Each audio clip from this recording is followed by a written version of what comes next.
15 साल का रक्षा road map तैयार। नौसेना परमाणु सक्षम विमान वाहक पोत और स्वदेशी लड़ाकू विमान से होगी लैस। भारत वर्तमान में 2 विमान वाहक पोतों का संचालन करता है, एक रूसी निर्मित और दूसरा स्वदेशी।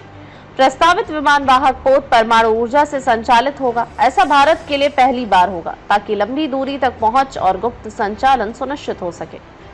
देश के अगले 15 साल का रक्षा रोड मैप तैयार करते हुए सरकार ने तीसरा परमाणु ऊर्जा चलित विमान वाहक पोत तैयार करने की योजना बनाई है। इसमें पहली बार नौसेना के स्वदेशी लड़ाकू विमानों का इस्तेमाल किया जाएगा।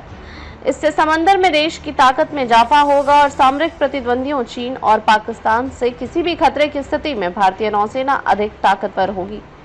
भारत वर्तमान में 2 विमान वाहक पोतों का संचालन करता है, एक रूसी निर्मित और दूसरा स्वदेशी।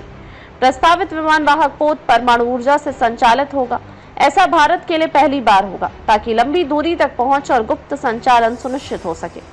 सेना की क्षमताएं बढ़ाने और रूस, फ्रांस और अमेरिका जैसे विदेशी आपूर्तिकर्ताओं पर निर्भरता कम करने के लिए आत्मनिर्भर भारत के तहत घरेलू रक्षा कंपनियों को अधिक मौका दिया जा रहा है। रक्षा मंत्रालय के 2025 रोड मैप में कहा गया कि आगामी दशकों में बड़ी चुनौतियों और जिम्मेदारियों के मद्देनजर यह जरूरी है कि तीनों सेनाओं की तैयारी उसी तरह की हो। ऐसे में निजी सार्वजनिक क्षेत्र की बेहतर साझेदारी ही सही राह है।